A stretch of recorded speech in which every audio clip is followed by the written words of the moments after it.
우리 지역의 다양한 이슈와 현안들을 심층적으로 풀어보는 헬로 이슈 토크입니다. 순식간에 소중한 생명과 재산을 앗아가는 화재 사고는 예방이 최선이라고 하죠. 그만큼 평소에 화재에 대한 대비를 잘 하는 것이 가장 중요한 부분입니다. 특히 주택 화재 발생 초기에 큰 도움을 주는 주택용 소방시설도 반드시 설치해야 하는데요. 주택용 소방시설 설치 추진 현황과 앞으로의 계획에 대해 김성찬 홍성소방서장과 자세히 짚어보도록 하겠습니다. 소장님 안녕하십니까? 네, 안녕하십니까? 충남 네. 홍성소방서장 김성찬입니다. 반갑습니다. 자, 이제 또 겨울철이 다가오고요. 좀 날씨가 건조해지면서 크고 작은 화재가 또 많이 발생하고 있습니다. 계속해서 화재가 좀 발생하는 상황에서 주로 많이 발생하는 화재의 장소는 어디고 또 원인이 무엇인지부터 좀 짚어보면 어떨까요? 네, 지난해 충청남도 전체에서 화재 발생 건수를 이제 분석을 해보면 총 발생 건수가 2,075건이 이제 화재가 발생을 했습니다. 네. 근데 그 중에 556건이 이제 주민들이 거주하시는 주택에서 화재가 발생이 됐는데, 네. 그 전체 화재 중에 약 26.7%를 차지를 하고 있죠. 매우 비중이 이제 높은 편입니다. 네. 그 주요 원인은 이제 전체 화재 건수를 놓고 원인을 찾아봤을 때에는 네. 화기 취급 부주의가 가장 많이 건수를 차지를 하고 있습니다. 약 42%를 차지하고 있고요. 네. 그 다음으로는 전기 화재가 가장 많습니다. 약 25.8%를 차지하는 그런 원인의 순으로 볼 수 있습니다. 그래요. 그럼 주택에서 가장 많은 화재가 발생하고 있는 상황인데 그래서 지금 이 주택용 소방시설 설치가 중요하다고 지금 강조를 좀 많이 하고 있는 것 같아요. 또 최근에는 법이 개정이 되면서 선택이 아니라 의무가 됐죠. 네, 이 주택용 그렇습니다. 소방시설 설치가. 그래서 지금 이 내용을 좀 정리를 해주시면 어떨까요? 좀 어떻게 지금 이제 선택이 아니라 의무가 된 상황인데 좀 어떻게 좀 준비를 하셔야 되는 건지 각 가정에서. 예, 우선 주택용 소방시설 설치에 관련 규정은 2012년도 그 2월 달에 소방시설법이 개정되면서 네. 제정이 되었죠. 네. 그래서 그때서부터 신규 주택에 대해서는 주택용 소방시설을 설치를 해야 되는데 네. 그런 기존의 주택에 대해서는 어떻게 했냐면 약 5년 동안 유예 기간을 두었습니다. 그러니까 2017년까지 이제 유예 기간을 두었죠. 네. 네. 그러면 여기서 그 규정상에 나와 있는 주택이라고 하는 부분을 좀 먼저 살펴봐야 되는데 네. 이 의무 규정에 해당되는 주택은 어디 해당이 되냐면 우선 일반 주택이 해당이 되고요. 네. 그다음에 연립주택, 그다음에 다가구 주택 이런 것들이 이제 다세대 주택까지 이제 해당입니다. 다만 여기에 공동주택이라고 해서 아파트 같은 경우에는 이미 법적으로 시설 적용을 받고 있기 때문에 네. 그 대상에 대해서는 이제 제외가 되고 있고요. 그러면 이제 대상은 이제 주택으로 이렇게 이제 범위가 정해졌다라고 하면 네. 거기에 설치를 해야 되는 소방 시설은 이제 두 가지가 있는데 네. 두 가지 중에 하나는 뭐냐면 주택용 그 단독형 감지기라고 하는 것이 하나 있고 네. 소화기라고 하는 것이 하나 있습니다. 그러니까 아마 네. 주민들께서는 조금 이해하시기 어려우실 텐데 네. 잠깐 설명을 드리면 네.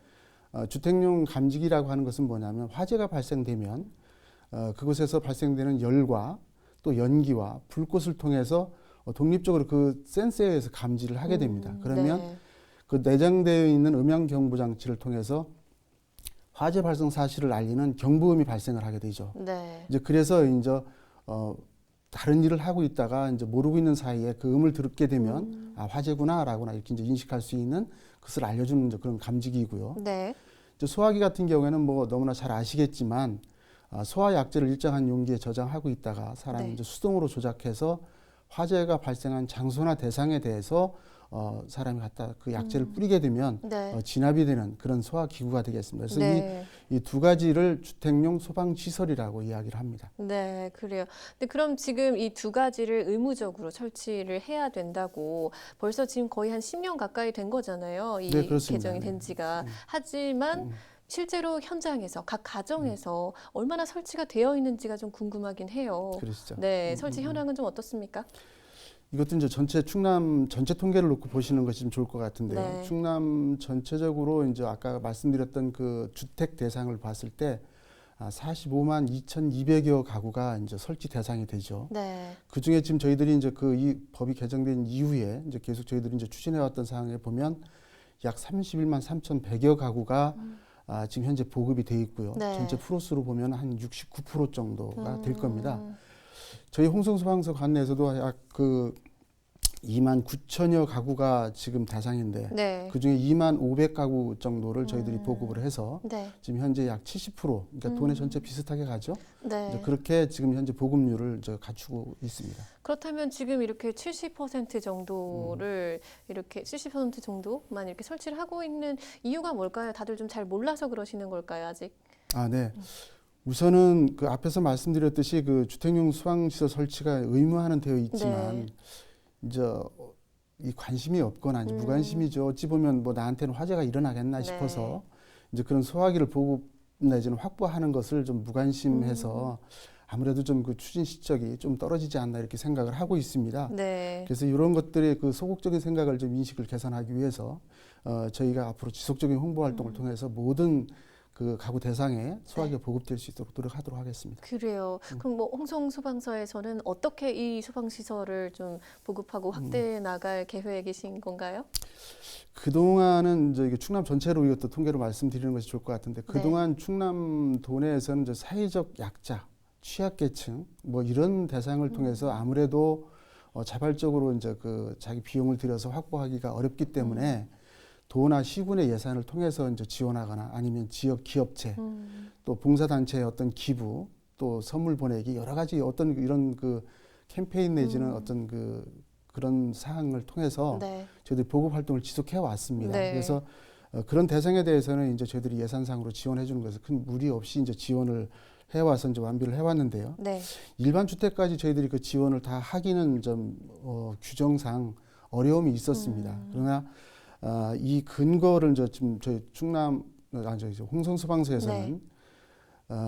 홍성군에 같이 협의를 해가지고 홍성군에서 금년도 3월달에 모든 주민을 대상으로 해서 소화기를 주택용 소방시설을 보급할 수 있는 조례를 제정을 했습니다. 네. 그래서 앞으로 예산을 좀 확보를 해서 연차적으로 확보를 하게 되면 모든 대상이 이제 그 소화기 보급되지 않을까 네. 이렇게 생각을 하고 있습니다. 네. 이 부분에서 좀 더 한 가지 더 말씀을 좀 드릴 수 있는 부분이 있는데 네. 이게 이제 주택용 소방시설 보급에 대한 어떤 시군 사례로 보시면 돼요. 네. 예산군 같은 경우에는 2016년도에서부터 18년도까지 그 군비 전액 포함해서 한 2만 7천여 가구 전 대상에 대해서 3개년 동안 소화기를 전부 다 보급을 했습니다. 네. 군에서는. 네. 그리고 이제 그 이후에 19년도, 18년도에 이제 조례를 제정을 하시고 네. 19년도에서부터는 아까 말씀드렸던 두 가지 그 소방시설이 있다고 말씀드렸잖아요. 네. 그 중에 소화기는 다 보급이 됐고 네. 주택용 단독형 감지기 이것을 또 이제 2019년도부터 지금 현재 보급에 추진하고 있습니다. 네. 더불어서 이제 그 서산시 같은 경우에도 이 주택용 소방 시설을 시비를 전부 확보를 해서 거기서 네. 조례를 통해 가지고 지금 이제 19년도서부터 지금 보급을 이제 우선순위를 정해서 지원을 하고 있는데 네. 제가 이제 이 말씀을 드리는 게 뭐냐면 어떤 시군에서는 이 소방 시설에 대한 부분을 조례로 제정해서 추진을 하는 데가 있고 네. 또 안 하는 데가 있고 그렇습니다. 그래서 아까 홍성을 기준으로 모든 가구의 대상이 이제 해당이 된다고 했는데 그렇지 않고 기초나 뭐 사회적 약자 계층만 지원해주는 시군이 있고 네. 아직 그 조례가 마련이 되지 않아서 네. 조례를 현재 제정 준비 중에 있는 시군이 있고 하기 때문에 네. 이 조례로 지원을 받을 수 있는 주택용 소방시설에 대해서는 시군별로 좀 알아보셔야 될 것 같아요. 그래서 이제 홍성군 같은 경우는 본인이 거주하고 있는 그 시군 읍면 지역에서 네. 신청서를 제출을 하시면 네. 군에서 심사를 해서 네. 지원을 해주는 것으로 이렇게 지금 추진을 하고 있습니다. 네. 그러면 실제로 이런 주택용 소방시설 설치로 인해서 인명 피해를 좀 예방했던 사례들이 있을까요? 아, 네. 금년도만으로도 이 주택용 소방시설을 통해서 네. 뭐 화재를 조기 진압했다든지 인명 구조에 피해를 발생하지 않게 했다든지 하는 이런 부분들이 한 12건 정도 있었습니다. 네. 뭐 저희 홍성군에서 있긴 했습니다만 지난 5월 달에 그 예산군 광시면에서 있었던 사항인데 네. 그 새벽 시간대에는 모두 다 이제 주무시고 계시잖아요. 네. 근데 또 좀 부진하신 분은 시골이고 하니까 네. 이제 일을 나가시다가 그 주택용 화재 그 단독형 경보기에서 경보음이 나는 것을 들었어요. 이 주민이. 네. 그래서 이제 옆집을 살펴보니까 이제 연기가 나고 해서 마침 또 그 집에 그 치매를 앓고 계신 그 80대 어르신이 계셨는데 그분을 미리 이제 대피시키고 또 네. 소방관서로 신고를 해서 신속히 진압을 해서 인명 피해를 막았던 그런 사례가 하나 있고요. 네. 또 저희 이제 홍성군에서는 홍동면이라고 하는 지역에 소화기를 통해서 또 화재 진압을 초기 해가지고 이제 피해를 좀 아주 저감시키는 그런 사례가 있습니다. 뭐 네. 이외에도 뭐 여러 가지 사례들이 있는데 네네. 하여튼 뭐 주택용 소방 시설이라고 하는 것은 그만큼 중요하다는 인식이 이제 그렇죠. 우리한테 다가오고 있습니다. 그럼 이 주택 화재 예방과 관련해서 주민들이 조금 더 주의했으면 하는 부분도 있을까요? 좀 당부하고 싶은 말씀? 뭐 가장 뭐 현장에 나가서 보면 안타까운 것들이 이제 그거예요. 뭐 조금이라도 우리가 주의했으면 이거 안 날 수 있었을 것 같은데라고 하는데 사고는 뭐 도둑 맞으려면 개도 안 짖는다고 네. 그런 피해를 보려고 하다 보면 생각지 않게 주의를 부주의해서 일어나는 경우가 많이 있거든요. 네. 뭐 하나 예를 들면 음식물 조리대 위에다가 음식을 올려놓고서 자리를 비웠다가 일어나는 것도 역시 하나의 화기치급 부지로 볼 수 있는데 네. 또 그런 것들 또 시골에서 이제 화목 보일러라든지 아니면 나무를 이제 떼는 어떤 재래식 그런 시설을 갖춘 데에서는 그 화기치급 부주의에서 네. 인근의 인화물질의 저기 가해물질의 연소가 확대돼서 또 네. 번지는 이런 경우들이 너무 많거든요. 그래서 네. 화재를 취급할 때에는 자리를 뜨거나 하는 이런 일은 절대 있어서는 안 되겠다. 결국 다 이제 부주의에서 일어나는 것들이 네. 많기 때문에 그래서 우리가 화기를 취급할 때는 조금 더 세밀한 주의를 기울여서 그 화재 위험성이 있다라고 하는 것을 좀 알아주셨으면 좋겠고 이게 또 재난이 이제 그런 화재가 일어난다라고 하면 뭔가 대응할 수 있는 조건이 돼야 되잖아요. 네. 그래서 이제 여기서 이제 주택용 소방 시설이라는 것이 이제 매우 이제 필요하게 되는 거죠. 네. 그래서 이제 소화기를 비치했다가 초기에 신속하게 대응을 하고 참 안타까운 것 중에 하나가 보면은 또 하나 어떤 부분이 있느냐면 화재를 본인 스스로 진압을 하려고 막 노력을 하시다가 네. 불가항력적인 상황이 시간이 지난 다음에서야 신고를 해서 5분, 10분 늦게 신고를 해서 이미 네. 우리도 현장에 도착했을 때에는 피해를 줄일 수 있는 상황이 없는 그런 경우들이 너무나 많이 있습니다. 네. 그래서 화재가 일어나면 벌금 안 내니까 네. 제발 일찍 좀 신고를 해서 초기에 바로 저희들이 신속하게 출동해서 진압해서 피해를 줄일 수 있도록 해주시는 것이 매우 중요하겠다는 말씀드립니다. 그래요. 뭐 참 근데 이제 뭐 이렇게 좀 사고가 나면 또 어쨌든 우리 지역 주민들의 안전을 최일선에서 지키고 있는 소방관 분들이 계시잖아요. 근데 이럴 때 또 의용 소방대가 굉장히 중요한 역할을 하고 있죠. 함께 네, 또 그렇습니다. 네, 네. 어때요? 우선 의용소방대 조직에 관해서 좀 잠깐 살펴볼 보면 네. 도내 16개 소방서에 그 이제 연합회를 두고 있는데 그 중에 375개 대의 의용소방대가 있습니다. 그 중에 소속된 대원 수는 한 10,000여 명 네. 되는데요. 이 대원들이 이제 화재라든지 뭐 가장 큰 활동하고 있는 지역 그 업무 분야를 보면 네. 화재 지원 업무가 이제 매우 이제 중요하게 이제 지원을 해주고 있고요. 네. 또 이제 대규모 뭐 또 사상자라든지 구급 활동 현장이라든지 이런 경우에 지원해주는 역할도 있습니다.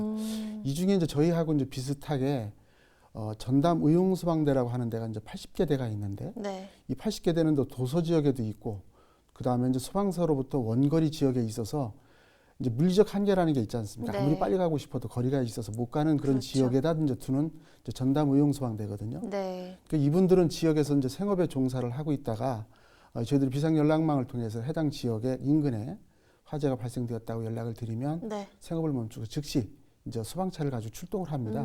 그래서 이제 우리 소방관서에 있는 소방차가 아니고 전담 의용소방대에 아예 그 소방차를 배치를 했습니다. 네. 그리고 이분들도 이제 안전을 위해서 개인 현장이 다 준비가 되어 있고요. 네. 또 진압에 대한 교육과 훈련이 다 잘 돼 있는 그런 의용소방 대원들로서 조직되어 있는데 네. 이분들이 이제 지역에서 이 역할해 주는 그 화재 진압 역할이 굉장히 크죠. 피해를 줄일 수 있는 데 있어서 그렇겠네요. 굉장히 큽니다. 이제 이런 것들이 이제 대표적인 것을 볼 수 있고 또 하나는 의용소방대가 사실은 굉장히 지역에서 여러 가지 봉사활동들을 많이 해요. 네. 우선 뭐 가장 큰 소방 업무이기 때문에 화재 예방이라든지 뭐 경계라든지 뭐 진압 활동도 하지만 네. 지역을 위한 또 봉사활동도 굉장히 많이 하죠. 일어나지 네네. 않게 이제 사전에 이제 예방 순찰 이런 것들을 모두 하시는데 특히 이제 이 중에 하나 좀 강조해서 말씀을 드리고 싶은 것이 하나 있습니다. 네. 그것이 뭐냐면 이제 마을 담당제라고 해서 이게 2017년도에 충남도에서 전국 최초로 시행을 한 시책입니다. 네. 그래서 지금 현재 이제 여러 시도에서 벤치마킹해서 이것을 운영을 하고 있는데 네. 그 운영에 관한 간단한 사항은 한 3명 내지 5명이 의용소방대원이 네. 조직이 돼서 각 마을마다 이제 순회를 하면서 화재 위험지구는 없는지 또 화목보일러 사용하시는데 위험 요인은 또 없는지 또 독거노인 어르신들에 대한 외로움에 대한 말벗 또 노인 인구에 대한 자살 인구가 충남에 많지 않습니까? 네. 이제 그분들에 대한 게이트키퍼 활동이라고 해서 이제 자살 예방 활동 같은 것도 이런 것들을 굉장히 많이 하고 계시죠. 네. 뭐 여성 대원들도 마찬가지고요. 네. 최근에는 이제 코로나가 이제 확산이 되면서 작년서부터는 지역의 이제 방역 활동을 굉장히 열심히 하고 있어요. 네. 충남 저희 홍성소방서연합회 같은 경우에는 방역 활동 잘했다고 장관 표창까지 지난번에 네. 수여받은 적이 있어요. 네. 이런 지역에서 수고해 주시는 모든 의용소방 대원들이 저희 소방 조직과 함께 지역 주민들한테는 굉장히 안전 역할을 하는데 큰 힘이 되고 있죠. 네. 그렇군요. 자, 그럼 여기서 조금 특별한 이제 소식을 하나 좀 짚어보면 최근에 홍성에서 할머니를 구한 백구가 전국구 스타가 됐습니다. 세계적인 네. 스타가 되었습니다. 네, 세계적인 스타. 네. 네. 우리나라 첫 명예 119 구조견이 됐습니다. 네, 그렇습니다. 또 서장님 조금 소회가 남다르실 것 같은데 어떻습니까? 예, 그 이야기는 아마 지난 8월 26일 날 이제 시작이 됐고요. 네. 그다음에 저희들이 이제 명예 119 구조견을 이제 임명식이라고 해야 되나요? 네. 하는 그 행사를 가지면서 네.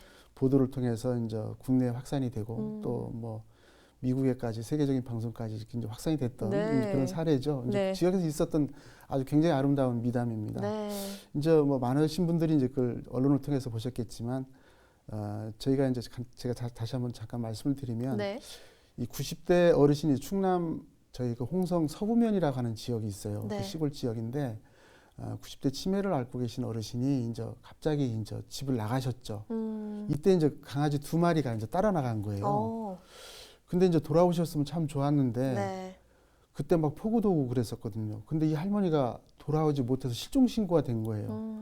그래가지고 이제 결국은 40여 시간 지난 후에 이제 확인을 됐는데 네. 경찰에서 이제 드론을 띄워서 이제 수색을 했습니다. 네.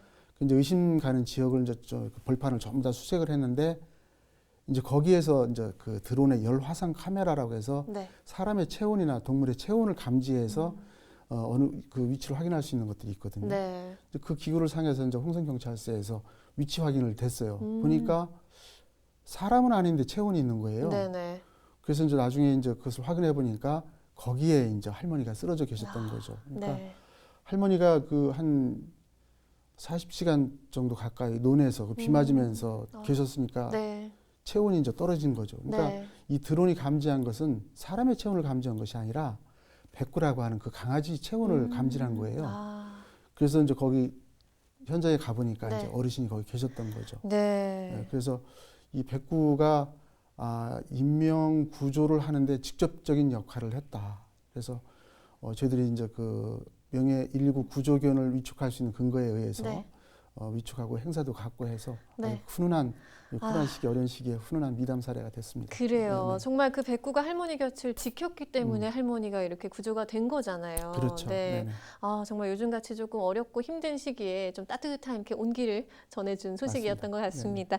자, 오늘 이렇게 좀 바쁘신데 이제 귀한 시간 내주셔서 이야기를 좀 나눠봤는데요. 혹시 방송을 통해서 마지막으로 좀 전하고 싶은 말씀이나 뭐 주민들께 당부하고 싶은 말씀도 있으실까요? 예, 지금 뭐 모두 다 코로나 때문에 생업도 위축되고 활동도 위축되고 모든 사람들이 어렵죠. 네. 어려운데 설상가상이라는 말이지 않습니까? 이렇게 어려운 시기에 또 재난으로 인해서 우리가 어려움을 겪는다라고 하면 뭐 더 그 어려움은 더 말할 수가 없겠죠. 네. 그래서 아까 처음에 이제 말씀드렸던 그 주택용 소방시설 보급이라고 하는 이 부분은 우리한테 매우 중요하다. 작은 것 같지만 매우 중요하다. 그리고 또 우리 주민들이 실질적으로 보호받거나 피해를 예방할 수 있는 그런 시설이기 때문에 그러한 시설들을 꼭 좀 갖춰주셔서 네. 대비하셨으면 좋겠다. 그리고 소방이라고 하는 부분은 주민들한테 두려움 대상도 아니고 네. 어려운 대상도 아니고 언제든지 힘들 때 도와줄 수 있는 그런 대상이기 때문에 아무 네. 주저함 없이 모든 어려움이 있을 때 119 전화하시면 도움을 줄 수 있는 그런 노력에 최선을 다하도록 하겠습니다. 주민들 아낌없이 이용해 주셨으면 좋겠어요. 네, 참 든든하네요. 네네. 네, 그래 말씀해주신 것처럼 우리 소방 시설을 좀 반드시 설치하고 갖추셔서 이런 어려운 시기에 또 더 어려운 일이 없도록 좀 이렇게 늘 주의하고 항상 같이 함께 좀 노력을 하면 좋을 것 같다는 생각이 듭니다. 사장님 오늘 말씀 잘 들었습니다. 고맙습니다. 네, 감사합니다. 화재를 예방하기 위해서는 기본적인 안전 점검이 가장 중요합니다. 주택용 소방시설을 갖추지 않은 가정에서는 꼭 설치하시고요. 잘 점검해 주시길 바랍니다. 헬로 이슈 토크 오늘 저희가 준비한 소식은 여기까지입니다. 시청해 주신 여러분 고맙습니다.